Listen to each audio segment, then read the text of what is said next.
Hi hello ನಮಸ್ಕಾರ. ಚಾನಲ್ಗೆ ಸ್ವಾಗತ. ಇವತ್ತಿನ ವಿಚಾರ ಹಲವಾರು ಜನರ ಪ್ರಶ್ನೆಗೆ ಒಂದು ಉತ್ತರವಾಗಿ ಈ ವಿಡಿಯೋ ಮಾಡ್ತಾ ಇದ್ದೇನೆ. ವಿಡಿಯೋ ಕೊನೆ ತನಕ ನೋಡಿ. ನಾನು ದೇವರ ಪೂಜೆ ಮಾಡ್ತಾ ಇದ್ದೇನೆ, ಮಂತ್ರ ಜಪ ಮಾಡ್ತಾ ಇದ್ದೇನೆ, ರೆಗ್ಯುಲರ್ ದೇವಸ್ಥಾನಕ್ಕೆ ಹೋಗ್ತಾ ಇದ್ದೇನೆ, ಮೆಡಿಟೇಷನ್ ಮಾಡ್ತಾ ಇದ್ದೇನೆ. ಆದರೆ ಯಾಕೆ ಮನಸ್ಸಿನಲ್ಲಿ ಕೆಟ್ಟ ಆಲೋಚನೆಗಳು ಬರ್ತಿವೆ, ಯಾರಿಗೂ ಹೇಳಿಕೊಳ್ಳಲಾಗದ ಥಾಟ್ಸ್ಗಳು ಬರ್ತಾ ಇದೆ, ಈ ಥರ ಯಾಕೆ ಆಗ್ತಿದೆ?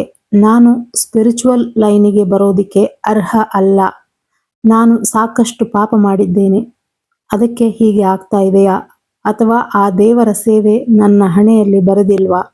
ಸುಮ್ಮನೆ ಇದ್ದಾಗ ಆ ಥರ ಆಲೋಚನೆ ಬರಲ್ಲ, ಪೂಜೆ ಜಪ ಮೆಡಿಟೇಷನ್ ಸಂದರ್ಭದಲ್ಲಿ ಅದೆಲ್ಲಿಂದ ಬರ್ತಿದೆ ಅಂತ ಗೊತ್ತಾಗ್ತಾ ಇಲ್ಲ ಅಂತ ನಿಮಗೆ ಅನಿಸಿದ್ರೆ ಈ ವಿಡಿಯೋ ಕೊನೆ ತನಕ ನೋಡಿ. ಹಾಗೆ ತುಂಬಾ ದಿನದಿಂದ ನಿಮ್ಮ ಹತ್ರ ಒಂದು ಮಾತು ಹೇಳಿಲ್ಲ, ಸಬ್ಸ್ಕ್ರೈಬ್ ಮಾಡಿ, ಸಪೋರ್ಟ್ ಮಾಡಿ, ಹಾಗೆ ಒಂದು ಲೈಕ್ ಹಾಕೋದನ್ನ ಮರಿಬೇಡಿ. ಈ ತರ ಯೋಚನೆ ಬಂದಾಗ ಕೆಲವರು ಭಯ ಪಟ್ಟು ಏನೇನೋ ಮಾಡಕ್ಕೆ ಹೋಗ್ತಾರೆ. ಆದ್ರೆ ನಿಜ ಏನು ಗೊತ್ತಾ, ಇದು ಸಮಸ್ಯೆ ಅಲ್ಲ, ಇದು ಪ್ರಗತಿಯ ಲಕ್ಷಣ. ಅಂದ್ರೆ ನಿಮ್ಮ ಆಧ್ಯಾತ್ಮಿಕ ಪ್ರಗತಿಯ ಲಕ್ಷಣ ಇದು. ಅಂದ್ರೆ ನೀವು ಇದನ್ನ ನಂಬಲೇಬೇಕು. ನಮ್ಮ ಮನಸ್ಸಿನ ನಿಜ ಸ್ವರೂಪ ಏನು ಅಂತ ನೋಡಿದ್ರೆ, ನಮ್ಮ ಮನಸ್ಸು ಅನ್ನೋದು ಒಂದು ಸರಳವಾದ ವಿಷಯ ಅಲ್ಲ. ಅದು ಒಂದು ಸಂಗ್ರಹಾಲಯ, ಒಂದು ದಾಖಲೆ ಪುಸ್ತಕ ಮತ್ತು ಪ್ರತಿಕ್ರಿಯಿಸುವ ಯಂತ್ರ ಇದ್ದ ಹಾಗೆ. ನಾವು ಬದುಕಿನಲ್ಲಿ ಅನುಭವಿಸಿದ ಪ್ರತಿಯೊಂದು ನೋವು, ಭಯ, ಅಪೂರ್ಣ ಆಸೆಗಳು, ದುಃಖ ಮತ್ತು ಅದುಮಿಯಿಟ್ಟ ಭಾವನೆಗಳು ಇವೆಲ್ಲವೂ ಮನಸ್ಸಿನ ಒಳಪದರದಲ್ಲಿ ಸಂಗ್ರಹವಾಗಿರುತ್ತೆ. ಸಾಧನೆ ಶುರು ಮಾಡಿದಾಗ ಏನಾಗುತ್ತೆ ಅಂದ್ರೆ, ಸಾಧನೆ ಅಂದ್ರೆ ಏನು? ನೀವು ನಿಯಮಿತವಾಗಿ ಪ್ರತಿದಿನ ಮಾಡುವ ಪೂಜೆ, ಮಂತ್ರ ಜಪ, ಧ್ಯಾನ, ಮೆಡಿಟೇಷನ್ ಇವೆಲ್ಲವೂ ಸಾಧನೆ. ಈ ಸಾಧನೆ ಮಾಡ್ತಾ ಇದ್ದಾಗ ಹೊರಗಿನ ಶಬ್ದ ಕಡಿಮೆ ಆಗುತ್ತೆ, ನಮ್ಮ ಒಳಗಿನ ಶಬ್ದ ಕೇಳಿಸಿಕೊಳ್ಳಲು ಶುರುವಾಗುತ್ತೆ. ಇದನ್ನೇ ಹಲವಾರು ಜನ ತಪ್ಪಾಗಿ ಅರ್ಥ ಮಾಡ್ಕೋತಾರೆ, ನನ್ನ ಮನಸ್ಸು ಕೆಟ್ಟದಾಗಿದೆ ಅಂತ. ಆದ್ರೆ ನಿಜವಾಗಿ ನಿಮ್ಮ ಮನಸ್ಸು ಈಗ ಸತ್ಯವನ್ನ ತೋರಿಸ್ತಾ ಇದೆ ಅಷ್ಟೇ. ಇದನ್ನ ಒಂದು ಉದಾಹರಣೆ ಮೂಲಕ ಹೇಳ್ತೀನಿ ಕೇಳಿ. ಒಂದು ಕೊಳ ಅಥವಾ ಒಂದು ಕೆರೆಯನ್ನ ಇಮ್ಯಾಜಿನ್ ಮಾಡ್ಕೊಳ್ಳಿ. ನೀವು ಅದನ್ನ ಕೆದಕಿದ್ರೆ ಕೆಳಗೆ ಇದ್ದ ಮಣ್ಣು, ಕಸ, ಅಶುದ್ಧತೆ ಎಲ್ಲ ಮೇಲಕ್ಕೆ ಬರುತ್ತೆ. ಅದೇ ರೀತಿ ಸಾಧನೆ ಅಂದ್ರೇನೆ ಮೊದಲಿಗೆ ಇದು ಪ್ರಭಾವ ಬೀರೋದು ನಮ್ಮ ಮನಸ್ಸಿನ ಮೇಲೆ. ಮನಸ್ಸನ್ನ ಕೆದಕುವ ಪ್ರಕ್ರಿಯೆ ಸ್ಟಾರ್ಟ್ ಆಗೋದೇ ನಾವು ಆಧ್ಯಾತ್ಮಿಕ ಸಾಧನೆಯ ದಾರಿಗೆ ಬಂದಾಗ. ನಕಾರಾತ್ಮಕ ಆಲೋಚನೆ, ನೆಗೆಟಿವ್ ಥಾಟ್ಸ್ಗಳ ರಹಸ್ಯ ಏನು ಅಂತ ನೋಡೋದಾದ್ರೆ, ನೀವು ಜಪ ಅಥವಾ ಧ್ಯಾನ ಮಾಡ್ತಾ ಇರುವಾಗ ಬರುತ್ತಿರುವ ವಿಚಿತ್ರ ಆಲೋಚನೆಗಳು, ಅಶುದ್ಧ ಚಿತ್ರಗಳು, ಅಶ್ಲೀಲ ಚಿತ್ರಗಳು, ಭಯಾನಕ ಕಲ್ಪನೆಗಳು, ಇವು ನಿಮ್ಮ ಸ್ವಭಾವ ಅಲ್ಲದೆ ಹೋದ್ರು ಇವು ಹಳೆಯ ಸಂಸ್ಕಾರಗಳು, ಹಳೆಯ ಕರ್ಮಗಳ ಪ್ರಭಾವ. ಸಬ್ಕಾನ್ಷಿಯಸ್ ಮೈಂಡ್ ಅಥವಾ ಸುಪ್ತ ಮನಸ್ಸಿನಲ್ಲಿ ಸಂಗ್ರಹವಾಗಿದ್ದ ವಿಚಾರ ಅಥವಾ ಡಾಟಾ. ಈಗಲೂ ಜಪ ಧ್ಯಾನದಲ್ಲಿ ಕೂತಾಗ ನನಗೆ ಒಂದೊಂದ್ಸಲ ವಿಚಿತ್ರವಾದ ಪ್ರಾಣಿ ಅಂತ ಹೇಳೋದಾ ಅಥವಾ ರಾಕ್ಷಸ ಅಂತ ಹೇಳೋದಾ, ಈ ತರದ ವಿಚಿತ್ರ ಚಿತ್ರಗಳು ಕಾಣ್ತವೆ. ಕಣ್ಣು ಓಪನ್ ಮಾಡೋದಿಲ್ಲ ಅಂತ ಕೂತ್ರೆ ಕೂಡ ಒಮ್ಮೊಮ್ಮೆ ಕಣ್ಣು ತೆರೆಯುವಂತ ಸ್ಥಿತಿ ಬರುತ್ತೆ. ಈ ಸಿಚುವೇಶನ್ ಬಂದಾಗ ಏನು ಮಾಡಬೇಕು ಅಂತ ಪ್ರಶ್ನೆ ಬರುತ್ತೆ. ಈ ಕೆಟ್ಟ ಆಲೋಚನೆಗಳು ಬಂದಾಗ ಅದನ್ನ ರಿಜೆಕ್ಟ್ ಮಾಡ್ತೀರಾ ಅಥವಾ ಅಬ್ಸರ್ವ್ ಮಾಡ್ತೀರಾ ಅನ್ನೋದ್ರ ಮೇಲೆ ನಿಮ್ಮ ಆಧ್ಯಾತ್ಮಿಕ ಪ್ರಗತಿ ನಿರ್ಧಾರವಾಗುತ್ತೆ. ನಾನು ನನ್ನ ಇಷ್ಟ ದೇವರ ಜಪ ಮಾಡ್ತಿದ್ದೇನೆ, ನಾನು ಧ್ಯಾನದಲ್ಲಿ ಇದ್ದೇನೆ, ನಂಗೆ ಈ ತರ ಆಲೋಚನೆಗಳು ಬರಬಾರ್ದು ಅಂತ ನೀವು ಫೈಟ್ ಮಾಡಿದ್ರೆ ಅದು ಇನ್ನಷ್ಟು ಹೆಚ್ಚಾಗುತ್ತೆ, ಇನ್ನಷ್ಟು ಸ್ಟ್ರಾಂಗ್ ಆಗುತ್ತೆ. ಅದೇ ನೀವು ಆ ಬರುವಂತಹ ಕೆಟ್ಟ ಆಲೋಚನೆಗಳನ್ನ ಗಮನಿಸಿ ಅಬ್ಸರ್ವ್ ಮಾಡಿದಾಗ ಅದು ಕಡಿಮೆ ಆಗುತ್ತೆ.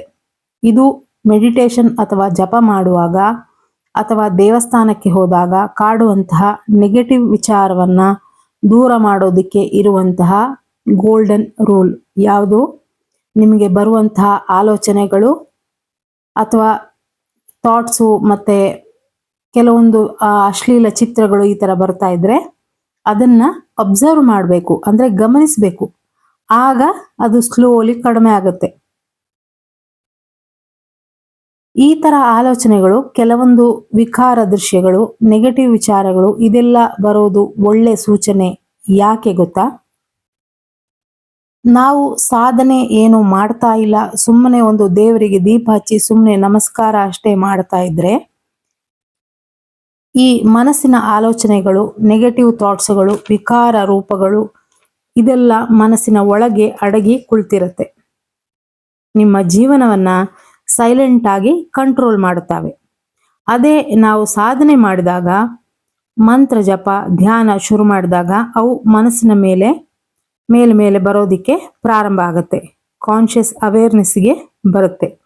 ಅಂದರೆ ಒಳಗಿರುವ ಅದುಮಿ ಇಟ್ಟಂತಹ ನೋವು, ಹತಾಶೆ, ಸಿಟ್ಟು, ಕಾಮ ಇವೆಲ್ಲ ಹೊರಗೆ ಬರೋದಿಕ್ಕೆ ಶುರುವಾಗುತ್ತೆ. ಯಾವಾಗ ಅಂದರೆ ನಾವು ಸಾಧನೆಗೆ ಕೂತಾಗ, ಮಂತ್ರ ಜಪ ಧ್ಯಾನಕ್ಕೆ ಕೂತಾಗ ಇದು ಯಾಕೆ ಬರುತ್ತೆ? ದಿನ ಇಡೀ ಈ ಥರ ವಿಚಾರ ಬರೋದಿಲ್ಲ, ಆದರೆ ನಾನು ಜಪ ಧ್ಯಾನ ಶುರು ಮಾಡಿದಾಗ ಯಾಕೆ ಈ ಥರ ಆಗ್ತಿದೆ ಅಂತ ನೀವು ಅಂದ್ಕೊಳ್ಬೋದು. ದಿನಪೂರ್ತಿ ಒಂದಲ್ಲ ಒಂದು ವಿಚಾರ ನಮ್ಮ ಮನಸ್ಸಿನಲ್ಲಿ ಓಡ್ತಾ ಇರುತ್ತೆ. ನಾಳೆ ತಿಂಡಿಗೆ ಏನು ಮಾಡೋದು ಅಂತ ಒಂದು ವಿಚಾರ ಬಂದರೆ ಅದಕ್ಕೆ ಪೂರಕವಾಗಿ 50ರಿಂದ 100 ವಿಚಾರ ಒಂದೇ ಸಮ ಬರ್ತಾ ಇರುತ್ತೆ. ಇವತ್ತು ಆಫೀಸ್ನಲ್ಲಿ ಆ ಥರ ಹೇಳಬಾರ್ದಿತ್ತು ಅವರು, ಯಾಕೆ ಆ ಥರ ಹೇಳಿದರು? ಈ 2 ವಿಚಾರಕ್ಕೆ ಇನ್ನೊಂದಷ್ಟು ವಿಚಾರಗಳು ಬರ್ತಾ ಇರುತ್ತೆ. ಹೀಗೆ ಮೆದುಳಿಗೆ ಬಿಡುವಿಲ್ಲದ ಹಾಗೆ ವಿಚಾರಗಳು ಒಂದಾದ್ರ ಮೇಲೆ ಒಂದು ಬರ್ತಾ ಇರುತ್ತೆ. ಹಾಗೆ ನೀವು ಜಪ ಅಥವಾ ಮೆಡಿಟೇಷನ್ ಅಥವಾ ಪೂಜೆಗೆ ಕೂತಾಗ ಒಂದೇ ಸಲ ಸ್ವಲ್ಪ ಮಟ್ಟಿಗೆ ಸೈಲೆಂಟ್ ಆಗ್ತೀರಿ. ಆಗ ನೋಡಿ, ನೆಗೆಟಿವ್ ವಿಚಾರಗಳು, ಅಶ್ಲೀಲ ಇಮೇಜ್ಗಳು, ಬಗೆಯ ಕಲರ್ಫುಲ್ ಸಿನಿಮಾ ಥರ ಶುರುವಾಗುತ್ತೆ. ಈ ಥರ ಯೋಚನೆ ಬರೋದು ಪಾಪನ, ಇದು ಬರೋದು ತಪ್ಪ ಅಂತ ಕೇಳಿದ್ರೆ ಇಲ್ಲ, ಇದು ಪಾಪ ಅಲ್ಲ. ಬಹಳ ಜನರಿಗೆ ಈ ಥರ ಥಾಟ್ಸ್ ಬಂದಾಗ ಪಾಪ ಪ್ರಜ್ಞೆ ಕಾಡುತ್ತೆ. ಜಪ ಧ್ಯಾನ ನಿಲ್ಲಿಸ್ತಾರೆ. ನಾನು ಇದಕ್ಕೆ ಅರ್ಹ ಅಲ್ಲ ಅಂತ ಅರ್ಧಕ್ಕೆ ಆ ಜರ್ನಿಯನ್ನ ನಿಲ್ಲಿಸ್ತಾರೆ. ಯಾವುದೇ ಕಾರಣಕ್ಕೂ ಮಾಡ್ತಾ ಇರುವ ಸಾಧನೆಯನ್ನ ನಿಲ್ಲಿಸಬೇಡಿ. ನಿಲ್ಲಿಸಿದ್ರೆ ಅದೇ ದೊಡ್ಡ ತಪ್ಪು. ಇನ್ನೊಂದು ಆಳವಾದ ವಿಚಾರ ಏನಪ್ಪಾ ಅಂದ್ರೆ, ಮನಸ್ಸು 3 ಹಂತಗಳಲ್ಲಿ ಕೆಲಸ ಮಾಡುತ್ತೆ. ಕಾನ್ಷಿಯಸ್ ಮೈಂಡು, ಸಬ್ ಕಾನ್ಷಿಯಸ್ ಮೈಂಡು, ಅನ್ಕಾನ್ಷಿಯಸ್ ಮೈಂಡು. ನಾವು ಮಾಡುವ ಸಾಧನೆ ನೇರವಾಗಿ ಸಬ್ ಕಾನ್ಷಿಯಸ್ ಮತ್ತು ಅನ್ಕಾನ್ಷಿಯಸ್ ಲೇಯರ್ಗೆ ಹೋಗುತ್ತೆ. ಆದ್ದರಿಂದ ನಿಮಗೆ ಗೊತ್ತಿರದ ಆಲೋಚನೆಗಳು ಬರ್ತವೆ. ಮೊನ್ನೆ ಧ್ಯಾನದಲ್ಲಿ ಇದ್ದಾಗ ಒಂದು ಹುಡುಗಿಯ ಮುಖ ಬಂದ ಹಾಗೆ ಆಯಿತು ನನಗೆ. ಆ ಮುಖ ನನ್ನ ಪರಿಚಯದ್ದಲ್ಲ, ಯಾರು ನಮ್ಮ ಸಂಬಂಧಿಕರಲ್ಲ, ಯಾರು ಅಲ್ಲ. ಅದು ಯಾರು ಅಂತ ಯೋಚನೆ ಮಾಡಿದ್ರೆ ನನಗೆ ಇವತ್ತಿಗೂ ಅದು ಯಾರು ಅಂತ ಫ್ಲ್ಯಾಶ್ ಆಗ್ತಾ ಇಲ್ಲ. ಹೀಗೆ ಏನೇನೋ ಬರ್ತಾ ಇರುತ್ತೆ. ಈ ಥರ ವಿಚಾರ ಬಂದಾಗ ಅದನ್ನ ಗಮನಿಸಿ ರಿಯಾಕ್ಟ್ ಆಗಬೇಡಿ. ಯಾಕೆ ಬರ್ತಾ ಇದೆ ಅಂತ ಅಬ್ಸರ್ವ್ ಮಾಡಿದಾಗ, ನಿಧಾನವಾಗಿ ಮನಸ್ಸಿನ ಗೊಂದಲಗಳು ಕಡಿಮೆ ಆದಾಗ ಈ ವಿಚಾರಗಳ ಗಲಾಟೆಯು ಕ್ರಮೇಣ ಕಡಿಮೆ ಆಗುತ್ತೆ. ಹೇಳ್ತಿರುವ ಮಂತ್ರದ ಬಗ್ಗೆ ಗಮನ ಕೊಡ್ತಾ ಇರಿ. ಅದರ ವೈಬ್ರೇಷನ್, ಆ ಫ್ರೀಕ್ವೆನ್ಸಿ ಅದು ನಿಮ್ಮ ಎನರ್ಜಿ ಫೀಲ್ಡ್ನಲ್ಲಿರುವ ಬ್ಲಾಕೇಜನ್ನು ಕ್ಲಿಯರ್ ಮಾಡುತ್ತೆ. ಚಕ್ರಗಳನ್ನು ಬ್ಯಾಲೆನ್ಸ್ ಮಾಡುತ್ತೆ. ಇನ್ನರ್ ಕ್ಲೆನ್ಸಿಂಗ್ ಆಗುತ್ತೆ. ನೀವು ನೆಗೆಟಿವ್ ವಿಚಾರ ಬಂದಾಗ ಅದನ್ನ ಸ್ಟಾಪ್ ಮಾಡಬೇಕು ಅಂತ ಯೋಚಿಸೋದ್ರ ಬದಲು, ಇದು ಹೊರಗೆ ಬರ್ತಿದೆ ಅಂದ್ರೆ ಈಗ ಹೊರಗೆ ಹೋಗ್ತಿದೆ ನನ್ನಿಂದ, ನನ್ನ ಮನಸ್ಸು ಕರ್ಮ ಕ್ಲಿಯರ್ ಆಗ್ತಿದೆ ಅಂತ ಅಂದುಕೊಳ್ಳೋದು ಉತ್ತಮ. ನೀವು ಎಲ್ಲವನ್ನು ಕಂಟ್ರೋಲ್ ಮಾಡಕ್ಕೆ ಟ್ರೈ ಮಾಡಿದ್ರೆ ಮನಸ್ಸು ಇನ್ನಷ್ಟು ರೆಬೆಲ್ ಆಗತ್ತೆ.